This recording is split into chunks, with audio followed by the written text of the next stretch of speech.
DYLA Birador. Birador, mutukoy sa mga isyu nga dunay kalabutan ng katawhan. Ug karon, ani ang inyong anchorman, veteran radio announcer of newspaper columnist, Rene Boromir.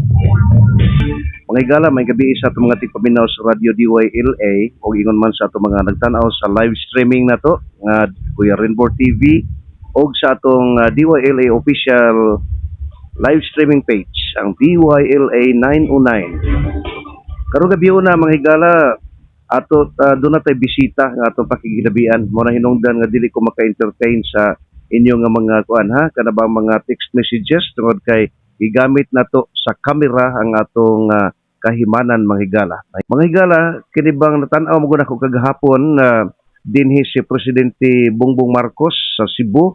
Niya mo na hinungdan mga higala nga nakahuna-huna ko nga akong pakignabian ang usa ka political analyst dinhi nga ilado sab kaayo.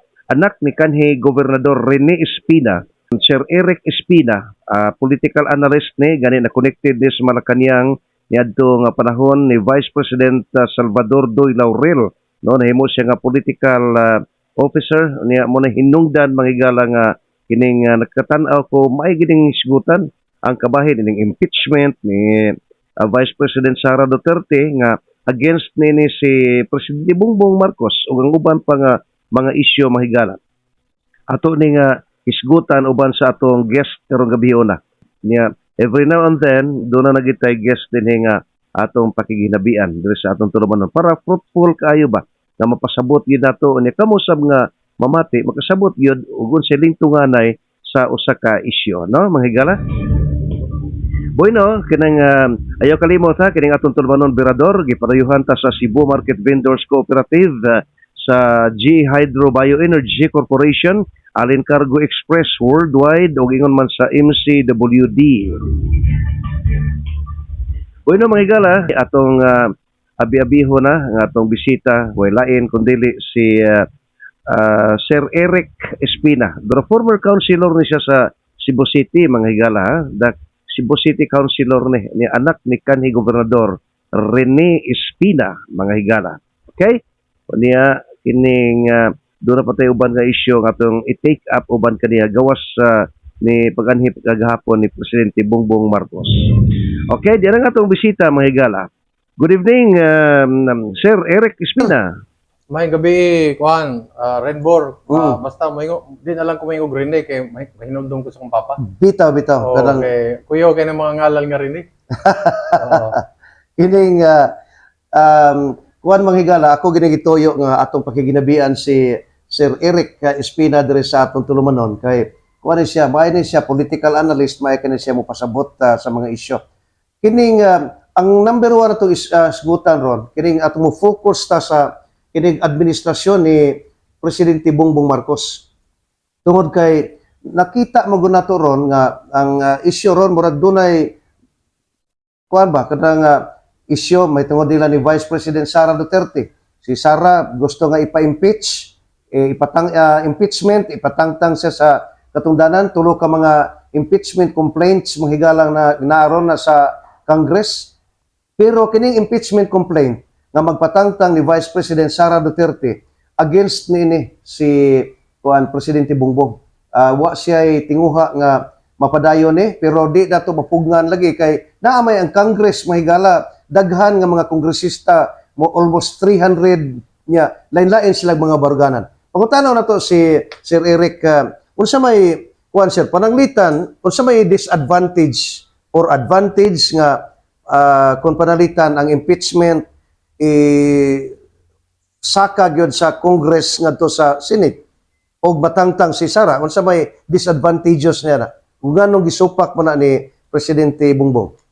Kay mawani ang kuan, imbis nga maghatag tog sakto og mahinungdanong panahon sa programa niya, kay ayaw ninyo kalimti, unong katuig rabaya ang iyang termino. So, mas naagyo'y sustansya nga program of government mo iyang tutukan. Dili ka ng mga side issues, ka impeachment, people's initiative, kay mo magunay mga pirmeng gitod sa kuan, sa kongreso nato. So, and then, pagka tinuod lang, wa na yung material time. Muna yung saktong termino. There is no more material time for the Senate or the Congress nga ato ng isang at ng impeachment. Kay mismong mga senador, dili na sila interesado. Kay kampanya na baya, panahon na baya sa kampanya. Ikaduha, mga national officers ni sila, officials, kita sila nga dito lang sa Manila, 1.5 million sa Iglesia ni Cristo o ordinaryo, yanong katawhan ang nagpakita nga mupaluyugod sila sa giingon ni President Bongbong Marcos nga Di na lang idayon. he was always against the impeachment. Mm. He was always against the impeachment. Muliwag lang kung gamay kuan kaning Renbor. Kato ganing sa General Appropriations Act, kung sa may namatikdan ninyo nga wala kayo ni nahatagan og saktong pagtagad. Wala na nilipay si President Bongbong Marcos sa mga aligasyon nga blanco kay unsa man gani ni. Pero tataw kayo ni ako lagi ning balik-balikon pagkakita lagi niya sa General Appropriations Act.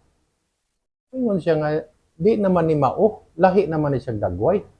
Kato laging akong balik-balik pagkita ni President Bongbong Marcos, ingon siya suboptimal. Pasabutan na mas ilalom sa unsay angayan, unsay tukma nga budget para sa atong nasod. Karon nadungagan dili kay tungod ni Bongbong Marcos, nadungagan kay tungod sa Kongreso. O manggani si Justice Antonio Carpio na niingon nga si President Bongbong Marcos wala yung mga kamot, wala yung mga tudlo sa pag-usab sa mga pondo kung dili Kongreso. Karon mao ni karon ang usas mga basihan kung inyong tanawon. Niya katong Natangtang ang chairman of the Finance Committee sa lower house. Wa mo kabantayan na. Si Congressman Saldico gitangtang as chairman. Usa na sa mga 24 kabuok sa Bicameral Conference Committee. Ang iyang kapikas sa Senado si Senator Grace po. Kinsa may nagpatangtang. Kinsa ni deklarar nga vacant ang position of chairman of the Finance Committee. Kana wa kay na nahatagag kuan. Dako kay pagtanaw. Ibaw kinsa ni sponsor sa kuan sa lower house, dina sa plenary. No other than Congressman Sandro Marcos. Ingon na kabugnaw ang ulo ni President Bongbong Marcos. Nga dili siya gusto sangka away basta wa man nimo buhat imong trabaho, pasensya na, tangtang ka. Kinahanglan na mo tubag sa mga binuang nga nahitabuan ng kuan anang GAA.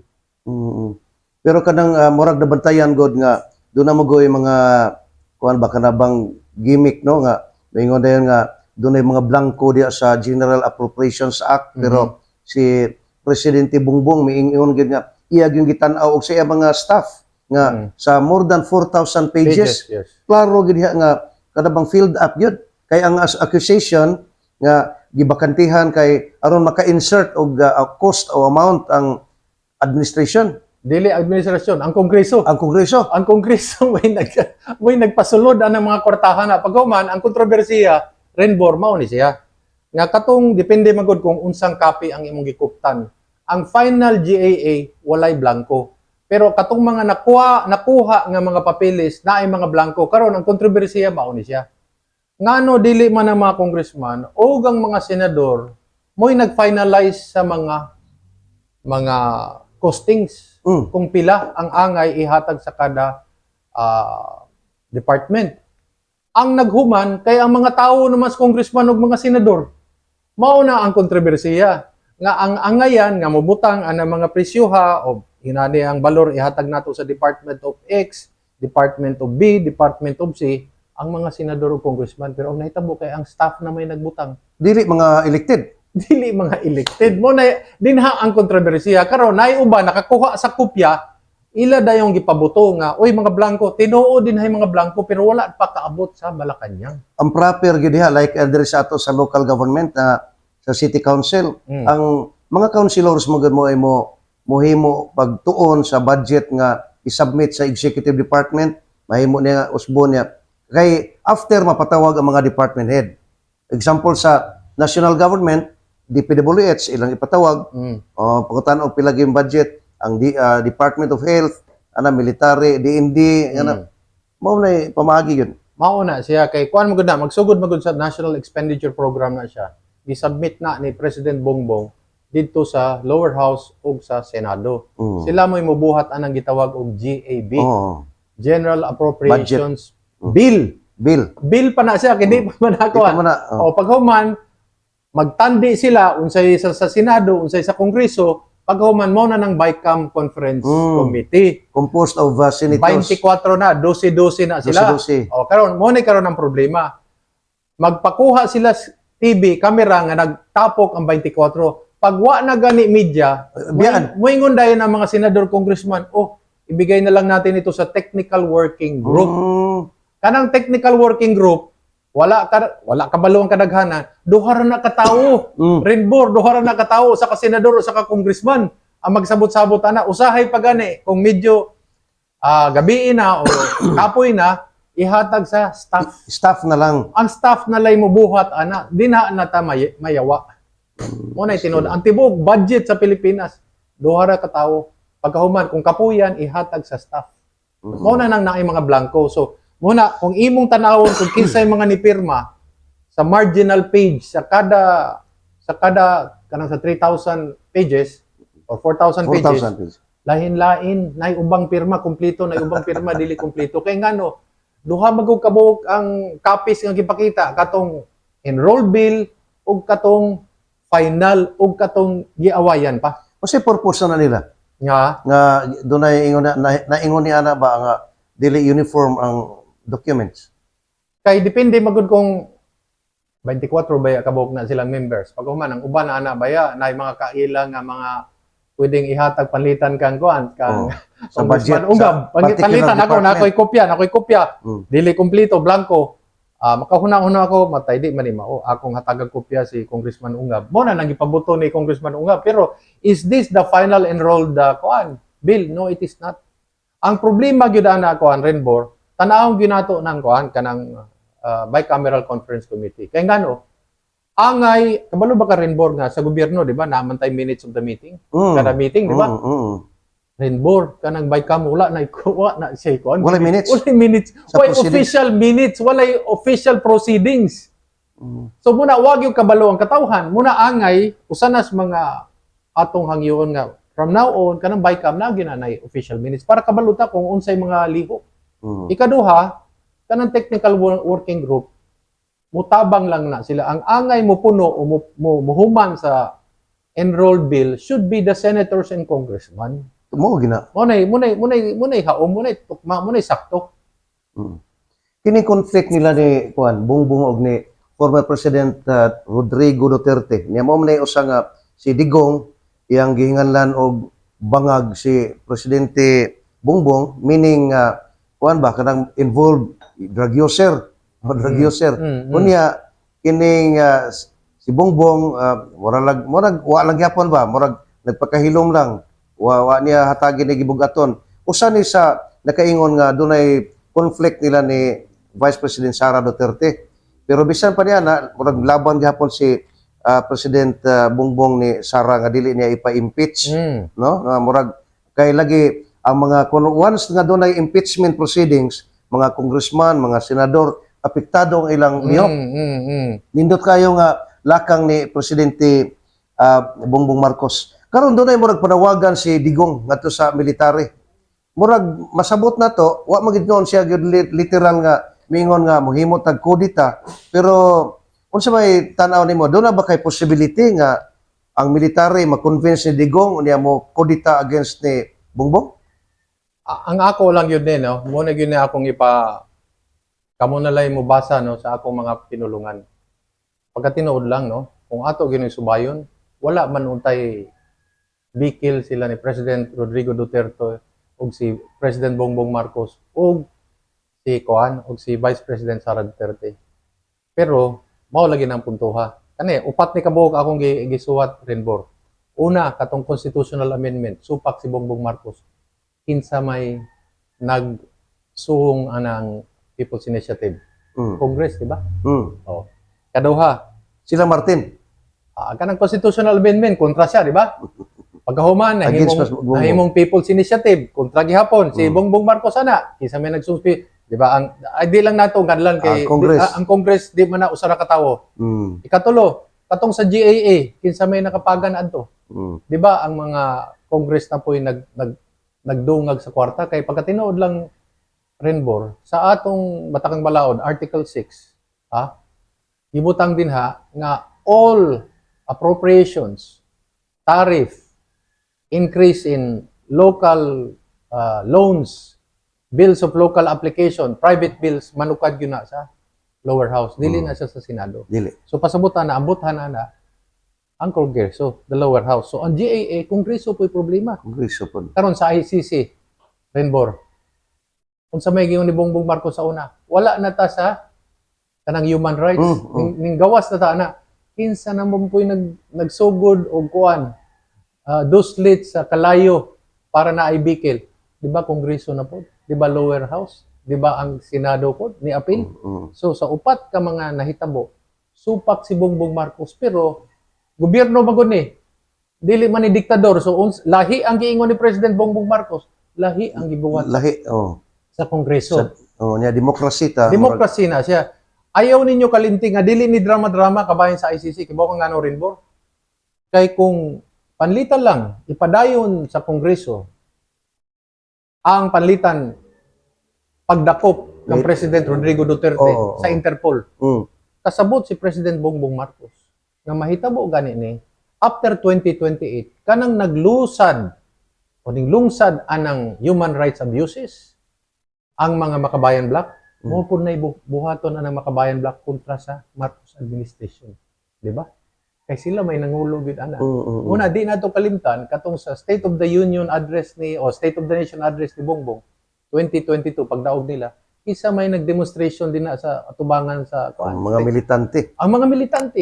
Karon sila po nagsugod anang impeachment kanang ICC, tanan sila. So pag abot sa panahon nga dili na presidente si Bongbong Marcos, sila na po Siya na po. mo imuunay mo buko-buko kang President Bongbong Marcos. Muna kasabot si Bongbong nga kaning tanan dili ni angay hatagan natong saktong balor. Murag ang ilang gusto ba no kan maggubot Gubuton sila mo nang gubutan eh. Oh yes, yes. gubuton kita. Yes. Muna nga ako nabitan nakadaig bitaw ko kay ako ginagibalik-balik ba nga Presidente Bongbong against gid siya sa impeachment proceedings. Oh, Okay, murabag sa pagsugod gani gyud sa administration nila makaingon mako pagka lobbying naman nila mugunis kamot magbarog dito mugunis kamot nya karon na unsa naman Renbor bugnaw kay ulo si President Bongbong di na mangita og bikil. Muna kung imog yung tan-aw ng mga dagkong issue, impeachment kontra si Bongbong. Pag-abot sa ICC kontra si Bongbong. Pag-abot sa GAA ni kontra si Bongbong ana. Ang People's Initiative o Constitutional Commission o amendment kontra po siya. So sa ang mga dagkong mga issues. Karon mangutanan niyang uban nga magipirmahan man ni Bongbong ang ang GAA kung naday mga kapulian. Kay ngano basig wa mo kabalo. Renbor wa ka kabalo ana. Naay Development Budget Coordinating Committee. Muna iyang advisory group sa pagpirma sa GAA. Mga kuha na siya, na din na ang Secretary of Finance, kung lain-lain mga cabinet members. Sila mo iningong, sir, sige, okay na yan, pirmahan nyo. So, si President Baya, di ba yan abogado? So, muna akong pasabot nga, kada presidente na ay laing-laing mga ilang kusog sa ilang mga pagduma sa usa ka opisina. Arita sa kuan kagahapon diri si Presidente Bongbong Marcos sa lain-lain nga mga activities unya ang usa gyud sa mga event no nga dunay daghan kay nga mga politiko, mga gobernador, mayor nga mi tambong mipadayag sila. Sabi saya mipadayag sila support. Nalipay si President Bongbong. Bisag dunay gidaot si Presidente Bongbong pero kadaghanan sa mga opisyal diri sa Kabisayan mipadayag og suporta niya, mi pirma og manifesto. Region 6, 7 ug 8. Pagkahuman pagka apil na siya ng diskurso ningon siya nga wala gyud ning usab si President Bongbong sa sugod pa sa kampanya #karon unity. Mao ginay yawi sa panaghiusa. Kay kung pasagdan nimo si President Bongbong, tangtangon to nimo tong mga issues kabahin sa CONCON, People's Initiative, impeachment, ICC ug General Appropriations Act, hasta katong pag-imbestigar kang BP Sara sa Intelligence Fund, wala sila bikil. Kay kisa may naglusad aning mga investigasyon, ang Congress. Klaro muna gibarugan gyud sa Iglesia ni Cristo nga tabangan nato atong presidente magpaluyo ta kay panaghiusa sa duha ka buk magtiayon. Magtiayon ha. Amurag amahan o ginahan si President Bongbong ug si Vice President Sara. Doon na kay possibility nga magkauli pa na sila si Sara ug Bongbong magkailang maayo nga relationship. Mo na gitawag kitang mga anak nga nagtan-aw, siguro ang amahan ra gud nato ug inahan ra gyud magstorya kanang sila ra duha yung magstorya. Basin pa kung silang duha ang magstorya o magsabot. Kay dako kayong mga problema ang gihatag sa Kongreso. Mm. Kay ambot unsa na ilang nakitan, unsa ilang gisunod, basta pero kung imo lang ikumparar base sa akong giingon nimo, walay problema si President Bongbong kang VP Sara. Mm. Kining ang epekto atong pagsuporta may pirma manifesto ang mga local officials kabisayan unsa may effect ato nga ang mga project ni Presidente Bongbong suportaran gid nila. Suportaran gyud nila. Paghuman kung tan-awon nimo ang mga project ni President Bongbong Renbor, mayo kayo oy gitanaw nako yung mga plano sa West Philippine Sea. Ang kabalo ka Oh, Renbor. kato sa West Philippine Sea nga. West Philippine Sea katong pag-abot pa sa Kadiwa stores. Hasta nuclear plant giplano na ang Bataan nuclear plant atong banhawon kay para ang kuryente mo kanaog ang pagpalit sa 20% sa NGCP kay kana konektado na sa People's Republic of China. Ang People's Republic of China bitaw. ha. Ang kontra nato dili ang mga inchik. Ang kontra nato ang Partidos Komunista nga nagdumala sa People's Republic of China. Pasabot ang komunista ang Communist Chinese Party nga gipanguluhan ni Xi Jinping. Wala tay bikil sa mga Chinese people. Ang kontra nato o kontra sa ubang mga inchik ang mga komunista, Ang mga komunista, yun. nagdumala din na. Kay muna'y nakahatag og pagan. Ang espiya nga mga nadakpan karon bag-o, salamat sa NBI. Mga alisgo, mga pugos, mga droga nga gipasod, ang grabing smuggling gikan na tanan sa People's Republic of China. Ang pagpalit sa NGCP, kabalo ba ka Renbor, hasta kaning TikTok. Ako mo'y mangunang Cebuano nga moingon ipabana ng TikTok kay sa India gibana nila. Sa Amerika gibalik mo sigali. Dili ang sabot sa Amerika mauni. Tangtangon ta mo sa TikTok. Kung gusto mo mabanhaw, ibaligya ninyo ng korporasyon sa Amerikano. Dili may gusto nga ang inahan aning korporasyon na tuwa dito sa Beijing. ByteDance ang nagtag-iya anang tanang TikTok sa tibok kalibutan kay ngano gigamit na nila para pag-ani. Giani ang tanang impormasyon ni Renbor, Oh. Nako, ni Mayor Mike Rama, ni Raymond Garcia, ni Presidente Bongbong Marcos, si VP Sara, kay ngano gamito nila kay kontramanta nila. Murag Tungod spy, sa- murag pang spy spy. na siya. Di lang kanang TikTok pwede na siya gamiton para pag gunit sa atong utok kung unsay maayo kung kinsay butaran. Di ang National Grid Corporation of the Philippines kanang na may Chinese diya nga murag incorporator. Oh, Kanang ang plano, ang gusto ni Presidente Bongbong nga atong bayrana yes. kuhaon na to aron Kung pwede na to paliton para mo kanaog ang presyo sa sa kuryente. Okay, ang presyo sa kuryente na ay NGCP diha nga kuan kanang ang kining NGCP mo na mag-carry sa mga tagiya linya. Kanang mga hilig kay Google kuan kaning Renbor, tan-awan ninyo ng 60 minutes na former FBI agent. Iyag-yag niya kung unsay problema anang TikTok. Tapos tan-awan ninyo kanang bag-ong gipagawas ang sponsor magud sa bill sa una sa balaod kontra sa TikTok si Senator Blumenthal. Iyang gitawgan ang National Intelligence Agency sa Amerika ipagawas ng tanang mga classified nga information nga nahibaw-an ninyo kabahin sa TikTok kay para mahibaw-an sa 170 million Americans are using TikTok. Sa Pilipinas mga 49 mo 50 million ambot pila na siya pero kinahanglan gyud nato iban na siya. Ug ilis na nato lain Renbor kanang Pilipino lang. Ibaw kisay manguna na. Si Vice Ganda o mga Bini, SB19. Kita mo'y mubuhat sa tong kagalingong TikTok nga pwede natong ibaligi sa kalibutan para kita mo'y mukita ang kita sa People's Republic of China anang TikTok. Sa last na ako nadunggan kuan, Renbor, $42 billion sa Amerika pa lang. Last na kung kuan pangutanan nimo. Katong dunay mga na uncover nga murag undercover nga kuan katong drone. Unsa man to? Spying China gyapon to nga mogamit, ha? Yes. Timanin ninyo. Ako lang simplify. Daghana.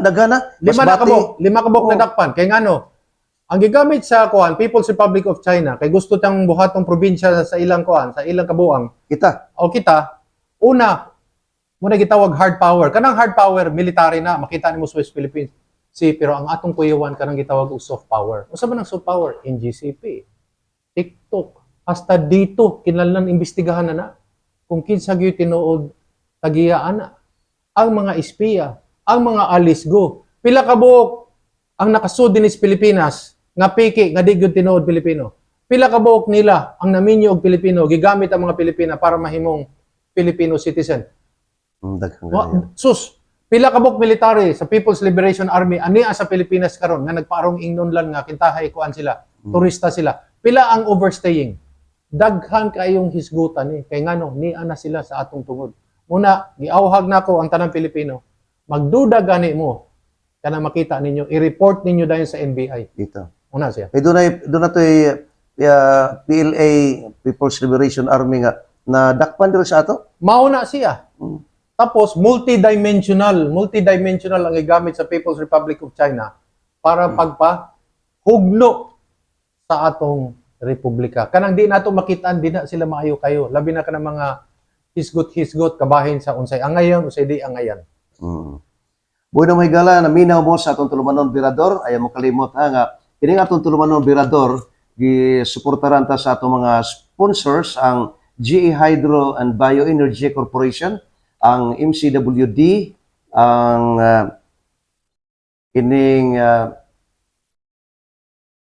akong amigo nga si Kuya Israel Allen, ang Allen Cargo Express worldwide, mga higala. Mao na siya ang pipila sa atong mga sponsors. Unya atong pangayuan si Sir Eric Espina, mga higala. Unsa iyang mensahe si political analyst, unsa iyang final message ngadto sa atong mga viewers karong gabi na. Una sa tanan kay mutuo magyud ko mahadlok magugos Ginoo gud. Naay pulong sa China. Karang China, dili ka ng komunist China karon. Wa ba mo nahadlok sa langit? Kay naanay kuan, nanay silot ang langit. Wa ba mo nahadlok sa Ginoo? Busa ang giingon sa Biblia, ampuan nato ang atong mga leader kay mo magunay haumog tugma. Ampuan nato sila para mabuhat sila kaayuhan. Parehara na sa pag-ampo nato sa mga pastor, mga pari kay ngano. Sila mo'y naagyos tunga sa tanang mga tentasyon. Kaya kung mapagan sila, daghang mapagan. So, ako lang ibalik-balik, ampuan nato si President Bongbong Marcos. Kaya ingon magyud siya nga, please pray for me because if I will do well, the country will do well. Ampuan po nato si Vice President Sara Duterte, si Senate President Chis Escudero, si Speaker Martin Romualdez, ang tanan natong mga leader, tanan natong mayor, gobernador, mga konsehalis, o let us pray for each other. Kaya mga Kristiyano man ta, di ba? So, maorgi na siya rin board, daghang salamat o hinaot na inapupo ang atong mga kauban o mga higala sa imong programa. Okay, salamat kayo Sir Eric Espina. Next interview na to ni Sir Eric Espina unya, pipila ka adlaw gikan karon. May tungod ni sa iyang analyst, kuan man siguro political analyst, unsa iyang una-una tan-aw sa atong sitwasyon sa politika diri sa Dakbayan Sugbo nga medyo nagka-conflict naman ni si Mayor Rama o si Mayor Raymond Garcia.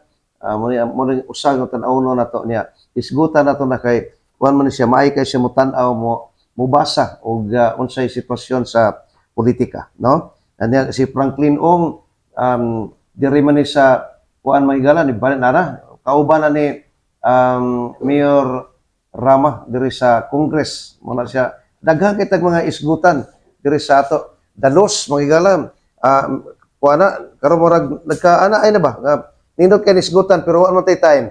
Mahigala daghang kay salamat sa inyong paminaw sa atong tulumanon, pagtan-aw sa atong live streaming diri sa atong Kuya Rinbor TV ug sa DYLA 909. Kining inyong higala Rene Borromeo. May salamat ug may gabi. Bye-bye.